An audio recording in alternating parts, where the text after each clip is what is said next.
Greetings, guys and gals and gaming ninjas. This is Games for Kicks, and thank you for joining me in an episode of The Darkest Dungeon. This is a game that has hit the early access on Steam a few days ago, and I've played approximately 8 hours, I think, on it, or 10 hours. It is absolutely amazing. It is a roguelike game, and I can't wait to show it to you. Now, there is an intro and all that, but I'm not going to show it to you because this game, as of now, hates recording software. It is so finicky, okay? As soon as you do something it doesn't like, it completely spars out, okay? So, and I don't have Shadow Play or NVIDIA, which seems to work really well with that. I've tried different things, so I found one which kind of semi-works, but I have to do a lot of cuts. So, let's get started, I suppose. So I'm gonna start a campaign. You can see previous attempts here. We're gonna delete that. Okay, so let's start anew. You click the envelope, and this is gonna be the G4K. Yes, this is gonna be the estate for the G4K ninjas. Okay, that's what I'm gonna call it. G4K ninjas. We'll do it with a dash even. No, just G. Actually. Yeah, we'll do it with dash, yeah, it looks cool. G4K ninjas, yeah? Okay, we're gonna do that. Now, the G4K ninjas are gonna go on an adventure, and we're gonna go... I have to, again, if you see some odd cuts, it's simply because of the recording software, okay? So, but it should be looking all fine. You should be getting the good result out of that. So, and without further ado, let's get started. Okay, so when you come back, when you click the start the campaign, you get into your first dungeon. I'm not going to explain too much about everything in this game at the one time at the beginning because it will just confuse you, yeah? So let's just start playing, okay? You start with two characters, Renault, which I like to rename to Ray Ray because I can pronounce that better. So Ray Ray is my massive monster on DPS, so he is a crusader. Then we have the highwayman, which is a rogue class. So I use a lot of World of Warcraft references usually because it's the only game I played really to bits. So in this case he would be more warrior and he would be my my rogue. So Dismas, being my rogue, I like to rename to Skips because I think that is a rogue name, Skips, okay, with a Z, even to be really cool and retro. So Skips, Mordecai, Rigby, whoever gets the reference will probably find it entertaining. So it's one of my children's favorite programs. Anyway, so these guys here will walk through a dungeon. Left, right, WASD, and I think it even works with the arrow keys. Yeah, there you go. Now, the way this works is down here you have a map. With the right mouse you can move the map if you hold it down, and with the middle mouse you can scroll in and out. With the middle... with the mouse wheel, yeah? Each of your characters have a set of skills which are unique to their class and do certain things, and I will go into that in the combat session in a minute. Now, the way this works is you have to select the room to go to, and then once you selected it, you make your way to it by going through this corridor. So let's go. Brigands have run up these lanes. Keep to the side path. The Hamlet is just ahead. Yes, it is. So they have to escort me to the Hamlet. Ray Ray and Skips will escort me to the Hamlet. Now you can see here my torch is here, and as I walk it moves. Okay, and this is, anything can happen in these 4 squares. Okay, I can be attacked, there can be loot, there can be a trap. End of story. As you go through this dungeon, the way this works is like you fight, and you have to obviously have a health pool. So you don't want to have that health pool go down to 0 or you're dead. However, you also have a stress bar, which is currently 10 out of 100. If your stress goes to 100, bad things happen. Your people are going insane. To keep stress low, you have to keep this radiant light bright. You keep it bright by having torches in your inventory, which you can see later because we don't have any right now, and you can keep lighting them up to make the light brighter. As you walk through the dungeon, the light goes lower and lower and lower, and the bonuses that are currently given by the light will be taken away or become lower, and bonuses, negative bonuses, will be added for the monster's benefit as the light gets much lower. That's enough about the light for now. There's more to it, but we'll get into that later. So, for now, let's just walk through this dungeon and see what happens. Dispatch this thug in brutal fashion, that all may hear of your arrival. Okay, so basically the way this works is every time at the beginning of each round, there's a speed roll, okay? Now, he skips, I don't know why I changed position accidentally, I don't know why they changed position. I really didn't get this now.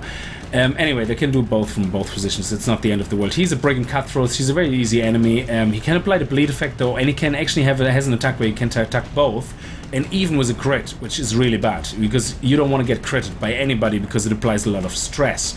Now, if it's your turn, I just want to quickly go through the skills because it is the first time you guys are seeing this, and if you have never played it, it would be otherwise confusing.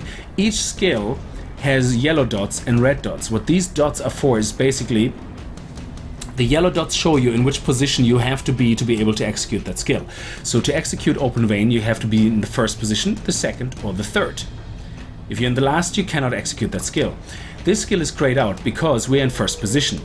If you look at, well, for two reasons. First of all, we're not in the correct position, okay? This one says clearly yellow dot, fourth, third, and second. We're not in it, so it's grayed out. Also, we can only attack the second, third, and fourth person in the enemy line, and this is position number 1, so we can't attack him anyway, even if we are in the right position. This is a Grape Shot, which basically means we can only use that with a Grape Shot. Basically is an AoE attack. The reason you can see it's an AoE attack is look at the red dots here, they're not connected, which means I have to choose one of the 3 positions to attack. This will attack position 1, 2, and 3 at the same time. Now you can see on the ACC base, which is the accuracy base, and the damage modifier is much higher, so you do less damage, but you spread it out between 3 people. Then you have a self buff, which you can execute from any position, and then you can move, which is basically allows you to swap position with someone. Okay. Ray Ray's turn is not yet, but Ray Ray has basically Smite. And I don't want to interrupt too often in the combat, so I'm going to do that only once now. Ray Ray has Smite, which works from position 1 and 2, left yellow dots, and can attack position 1 and 2 on the right, the red dots. He can attack position 1 and 2 from position 1 or 2 with Zealous Accusation. Stunning Blow, brilliant attack, stuns the actual, has a chance to stun the actual enemy if hit in position 1 and 2 from position 1 and 2. I hope you understand the talking from and in position and from position. So he can attack position 1 and 2 from position 1 and 2. He can basically attack from position 1 and 2. So that's not an attack. He can self-cast a protection spell on him, also increasing the light by 5 from position 1 and 2. Now, camping skills we're going to get into much later. Resistance, self-explanatory. This is how much resistance each character has to certain ailments. So that's it for now. So let's fight. Now, if I change position, I can't attack, and I really want to get the attack on the roll. So I'm attacking with a 9. Very good roll. And he has applied the bleed effect. Brilliant. I also have a speed chance here on him, which is brilliant, because usually this guy gets the second attack, or the first, and I can try to stun him. Or, he has HP left of 6. I have a damage of 7 to 13, and I should be able to kill him. Brilliant! As the enemy crumbles. This was the best start I ever had so far. Now let's change this guy's position back. Yeah, because we don't want to be, we want to be in our proper position. Now we keep on walking. As you walk through a dungeon, you come across interactive objects, or as I like to call them, curios. Curios, C-U-R-I-O-S. That's what the developers call it on the wiki. Which are interactive objects. You click on them and you can either check them or ignore them. Sometimes there's a few items you never want to check, okay, because they're just bad, and they're always bad news. Some items are bad news, but if you put a modifier item into them, they're good news. Like, say, for example, you can come across a chest, and if you put a key into it, you can find a hidden compartment giving you extra gold. Or you can come across, for example, a confession booth, and a confession booth will always, most of the time, 50% of the time, give you stress. So it's trapped, okay? It's like triggered with a stress trap and applies 25 to like 50% stress. It's huge. It's like half of your stress bar full, okay? 50% chance of stress trap, and it applies about 25 to 30 stress. However, if you use holy water in it before you open it, you actually get stress reduced. That's as much as I'm going into these things now, just to let you know this is what this screen is about, why it shows you these 3 options, okay? Because you can put modifiers in it, giving you a better loot or not. In the beginning, Brigand's Tent just looted, not much to it. 775 treasure. There is much to be found in forgotten places.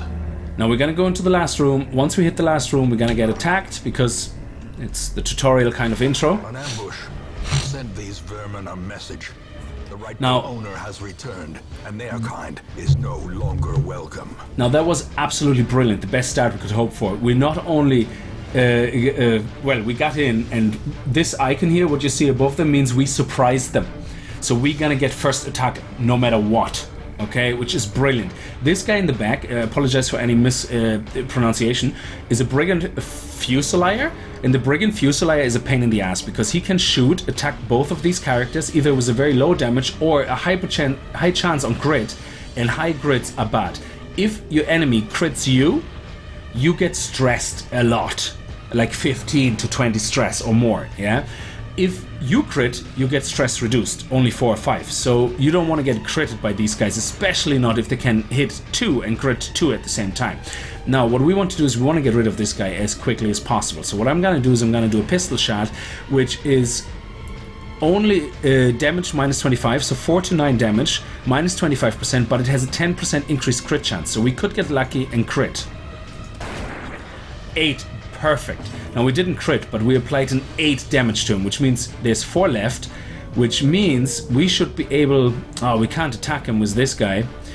You see this guy here? Yeah, you see his big long bar? You see his zealous accusation? Says we can attack position 1 and 2. Yeah. You might wonder, hey, what the hell? Position 1 and 2, why can't I attack him? Well, simple reason is, this guy, you see his bar is twice as long. He's a big guy who needs 2 spaces. He doesn't fit through the normal door in any house, so he needs 2 spaces, and that's why he will take up space number 1, 2, and 2. So he's too big. So what we want to do is we want to attempt to stun him, so he can't attack us, and he dodged, of course. That is the random number generator, or the RNG for short. But we are lucky. We actually got a second chance here because we surprised them originally, and then after that the speed roll hits, and we obviously won it. Well, not obviously, we won it. So let's hit him again. 7. Brilliant. That is 1 thread gone. Now he's using punishment, which can apply the bleed effect, which we resisted. Beautiful. Now we want to go with Ray Ray. Ray Ray, you are beautiful. You want to try to stun him again. Hit him right into the face. That is it. With the hilt of the sword right in the face, stun him. Knock him out cold. He should be actually falling on the ground. He's kind of dazed. He's like wobbling around. And this is Ray Ray's second chance to apply a nice good smack on the nose. And he missed. How can you miss if the guy is stunned? Okay, you can see it wasn't a dodge, it was a miss. Okay, and that goes back again to the accuracy modifier. The accuracy modifier is 80, yeah? This is... The way this works in this game, I'm pretty sure, and you can correct me if I'm wrong, but these numbers you see here, like speed, dodge, not the percentage ones, this one, speed, dodge, and accuracy, they're modifiers. So basically, if you roll 0 and add 6, you have a speed of 6. So even if he has a speed of 1, if he rolls an 8, he already is higher than your 0 plus 6. So it's something to do with dice rolls, and these things are just modifiers. They're not absolute total values. They're only absolute values of modifiers, not of the end result value. And that's why a speed 6 can still lose out to speed 0. Anyway, continue with the fight. Now I want him to bleed, and I want to hurt him bad. So let's attack him, apply a bleed. Beautiful. 2 damage per round. Now he's stun resisted, which basically means each round he gets a chance to stun resist. The stun wears off anyway by itself, but if he wins, he gets that extra bonus of stun resist. So what we might want to do is just try to blatantly assault him and just get rid of him now, because we're in good position. We have very little stress, we have very little health loss, we keep winning our speed rolls. Wow, this is RNG at its finest, because believe me, you're gonna have fights where you have 4 people against 1 and you miss everything. He dodges everything and he will slowly decimate your whole team. So yeah, absolutely, keep continuing to attack with the bleed. Now, he resisted that, but that's okay, he's still bleeding from the last time. Now he's gonna he's gonna whip our boy Skips, who is not taken kindly to 4 damage, and he has a bleed effect applied to him. He has only 13 health left, so we want to return that favor and apply a bleed. It's like, see, Brigand, The bigger the beast, he died of the blood. the greater the glory. Excellent. So what we got now as a reward is 250 gold. We got 1 portrait. The portrait is a... These guys are used as currencies. You have portraits, you have busts, you have deeds, and you have portraits, busts, deeds, and crests. And these are the 4 items you can get in different dungeons. Different dungeons give you different once, yeah? So we got an onyx, which usually it's just money value. You can't use it for anything, it just gets converted into money. You got a torch, which if you take all, you can see now we have a light of 70, which means as we walk through dungeons we get higher stress values, and if we get attacked, more stress, but we can right click the torch and we are back at 95. There you go. Okay, that's how the torch works. This chest you could open. What they want you to do in the beginning, in the first tutorial mission, is basically to open this chest, but nothing good comes of this chest. It applies a temporary effect to you, like a bleed or blight, and that is simply just as a little scare to by the way, bleeds and blights, excuse me, I had a hiccup, they don't stay with you when you finish with a dungeon. They don't, and they only last for a couple of rounds. You can see here 2 rounds left, 2 damage per round. Oh, I can't believe I have hiccups now. Okay, so we don't open the chest because we don't want the effect, and I think you can get actually even a negative trait of this chest, and quirk. A negative trait or quirk is what you don't want. I get into them in a little while, what these negative quirks and traits are. They're not really important right now. So let's click the complete button, and the next screen you see is the victory screen. The victory screen gives you a quest reward, which is the 5,000 gold. Then you have 2,525 total value of extra gold, because the onyx is worth 500. Then we got cash of 525 and more cash of 1,500. So this is the 2,025, 2,025 and then the 500 from the onyx. Heirlooms, we only got a portrait. This is the different ones, the busts, the portraits, the deeds and the crests. You use them as currency to basically upgrade certain buildings, which I get into more later.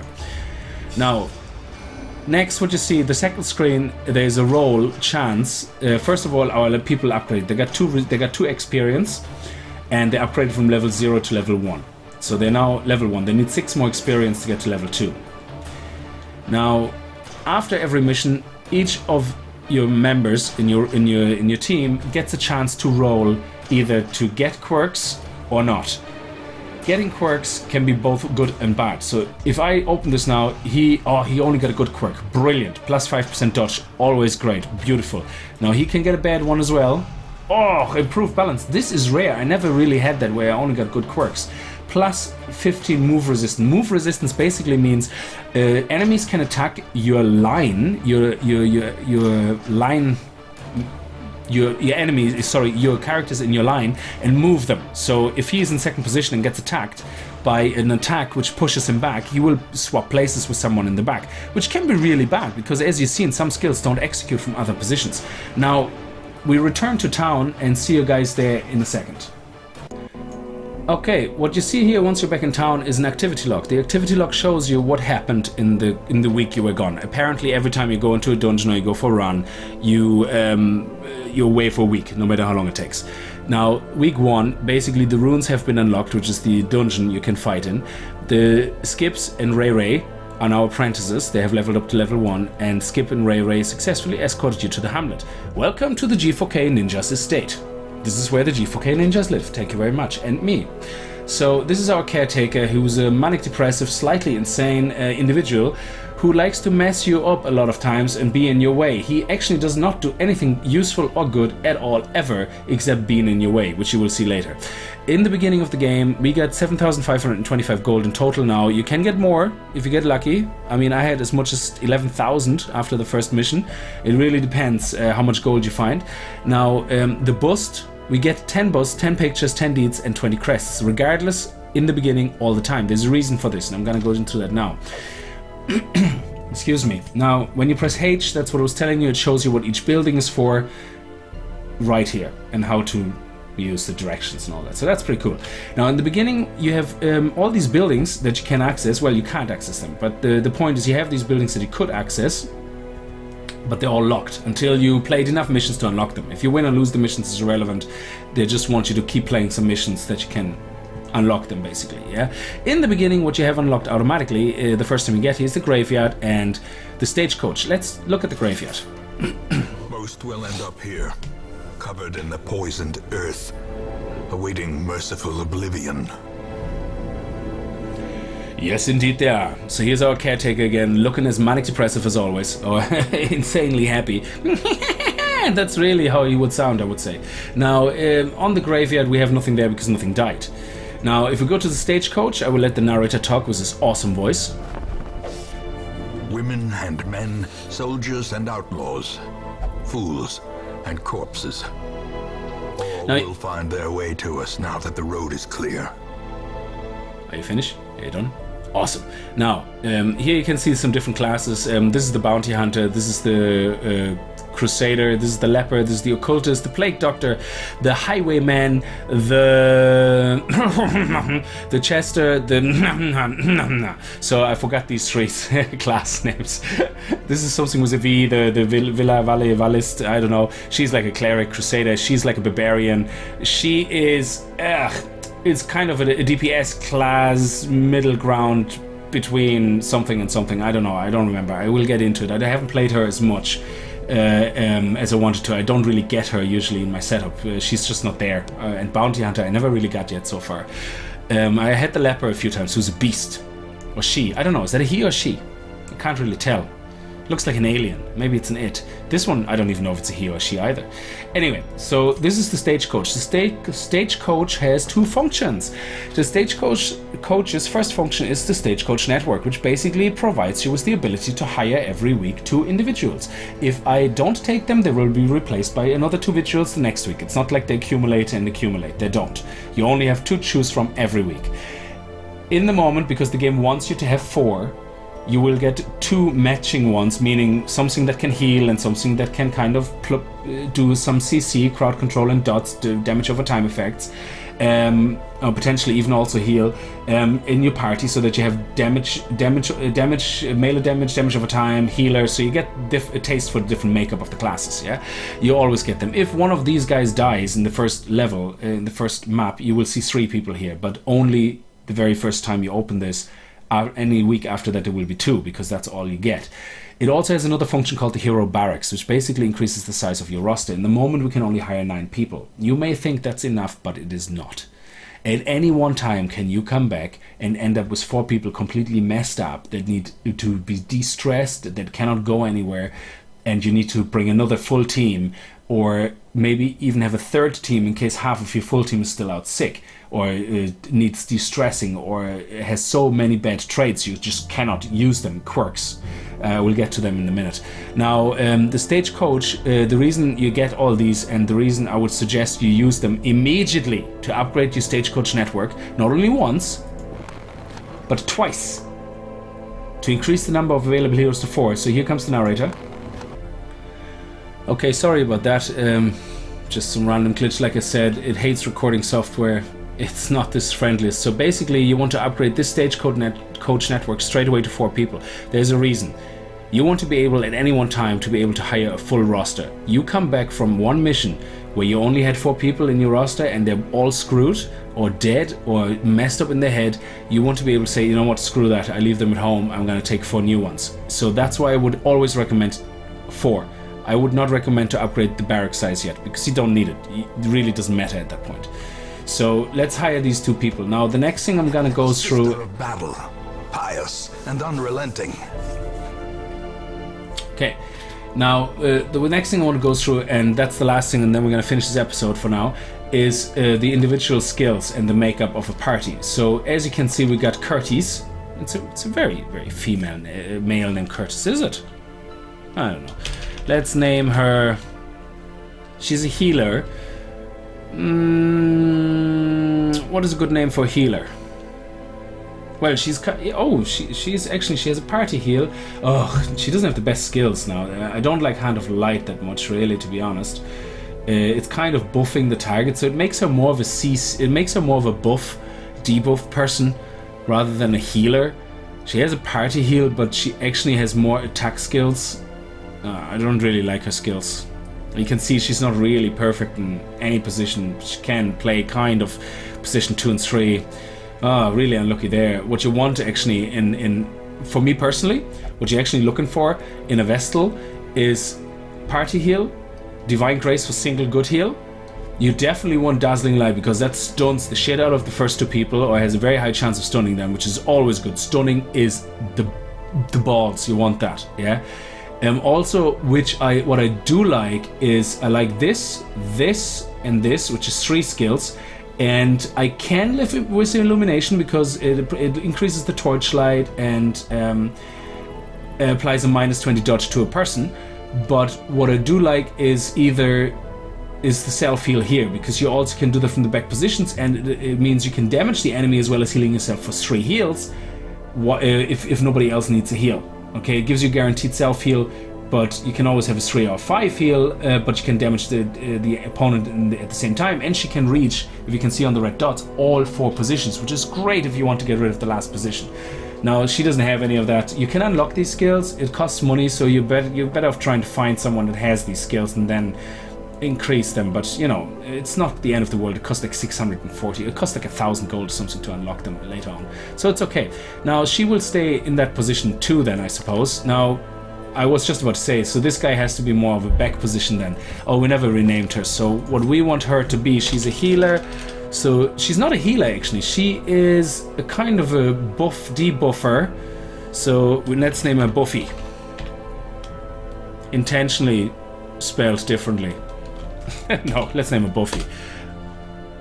But only because, no, you know what? Because I don't want her to be like a vampire slayer. So let's just name her Buff, okay? Because that's what she does. She's a Buffy. She's a buff. Now, face by... Okay, so basically he has also a stun ability, which he didn't get in this time. Oh, man, blinding gas is what you want on this guy, because it stuns also the last 2 people, or can stun them. What you also want on this guy is... Actually, it's not bad. These 2 are great. Like, you know, this one applies Blight to the last 2 positions. This one applies Blight to position 1 or 2, and does actually some considerate damage. Like, -32% of 5 to 8 damage is actually not that bad. Now, when we look at the other skill here, we have a nice buff that we can apply to the Crusader or the Highwayman, to Skips or to Ray, and it also has a shuffle single, which is actually... Oh, excuse me. My hiccups are back. Which is actually not bad, because shuffle single means you can reshuffle the lineup of the enemy, and sometimes they get really strong people in the back, like the Albalist or whatever he's called. Albalist, or yeah, I don't know how to pronounce. He's a crossbow guy, and then you have a cultist or something, and he can seriously mess with your stress, yeah, from the back row. So, and these 2 guys hurt a lot from the back row, so you can actually mess them up and shuffle them, hopefully getting them to the front, and then they can't do their massive attack. So shuffling the lineup is also a very important skill to have. Now, this guy is more attack, damage, and support buff, so we don't really have a good full single healer, which is kind of depressing. So, okay, so that's for this. Now, what we want to look at is quirks. In the beginning, Ray will always come with Kleptomania and God-Fearing. Kleptomania is a pain in the ass, because as you walk through a dungeon, he will decide, oh yeah, I like the way this treasure chest looks, but I want to keep everything to myself that's in there. So instead of you getting it, he gets it, and it's gone. So it's not like he can pick it out of his inventory. No, it's gonna be gone, okay? So he has Warrior of Light, though, which is great, plus 10% damage if the light is above 75, and Evasive, which he got just now after the first dungeon. God-Fearing, you don't have to worry about it now, but later on, when you can relieve stress after you played the next mission, the church will open up, and he can only release stress through praying. So you will have 6 ways of relieving stress, and he can only use 1. That is the #1 reason to fire someone. Okay, so we will replace him anyway as quickly as possible, because this is the biggest pain in the ass quirk to get. You can remove quirks in the sanitarium, which I think unlocks after you played 4 missions. I'm not 100% sure, I don't remember, but it costs money and it takes him out for a round. So unless he's gonna get some seriously hardcore positive quirks and makes an excuse for himself to put up with the shit, we are not gonna waste money on him, we're just gonna replace him. Now, Skips, we already looked at, has known cheat. He's not allowed to gamble. This buff is okay. It means he still can use the other 5 ways of relieving stress. Gambling is one of them, which he's not allowed to do, so that's fine. You just don't want any of these quirks, which basically say, oh, you only can relieve stress in this one place, which is stupid. Now, he has a hard noggin, stun resist, quick reflexes, plus 2 speed, and move resist. Brilliant. Now, she comes with Slayer of Mankind, which is great for extra damage towards humans, and the Warren's Scrounger, which is the ability to be stronger in the Warren. Okay, I'm gonna quickly just show you The makeup, he's also Warren Scrounger, so they're all really doing well in the Warren. And he got Warren Scrounger as well. Did you know there was a different playthrough? Okay, so if we look at this now, he has rabies, which is not good. Minus 10% accuracy, but he has plus 20% damage. And seeing that most of his damage are dots, I don't know if the 20% also applies to dots, to the actual blights. I don't know. But he also is winded, which is minus 1 speed. That's not good. I mean, he's really bad. I want to replace him as soon as possible as well. Okay, I leave it like this for this episode. I really just want to quickly show you a mecca of madness and morbidity. Your work begins. Okay, so basically the ruins is where you first start doing your questing. Then the Weald will unlock. I think it's called the Weald, or Weald. Then the Warrens, then the Cove, and the Darkest Dungeon. So these guys all having great buffs to be amazing, and the Warrens is completely pointless right now to us. So firing them, don't even feel sorry about it. I'm gonna go through all this in the next episode. I just want to quickly show you that why this buff makes sense in Dungeon Warrens. Okay, what these buffs mean. Now, I hope you like this game. I hope you like the way it looks. I hope you want to see more. And if you did like it, strike that like button like a ninja and subscribe for more if you're not subscribed. Okay, check out my channel and see, you know, have a look around and then subscribe. Hopefully, it always helps out. I hope the recording is going to be going well because, like I said, recording software hates the shit out of this game right now. Okay, so you have to do really some awkward crap. I'm using OBS in the moment and Audacity for the sound, and you constantly have to stop recording because the way what this game does, every time you start a mission, it closes the game and or minimizes the game screen and reopens it, and that messes up a hell of a lot. Now you can record it with fraps as well, which is brilliant, but it misses the cursor. And if you don't see the cursor in this game, it's kind of pointless. Okay, and then people have other issues with black screens, like so. And DxTory doesn't even want to do it. DxTory, you hook it up, it records it at about 8 frames a second. Okay, completely useless. So anyway, I hope you enjoyed it. Until next time, this is Games for Kicks, and as always, happy gaming.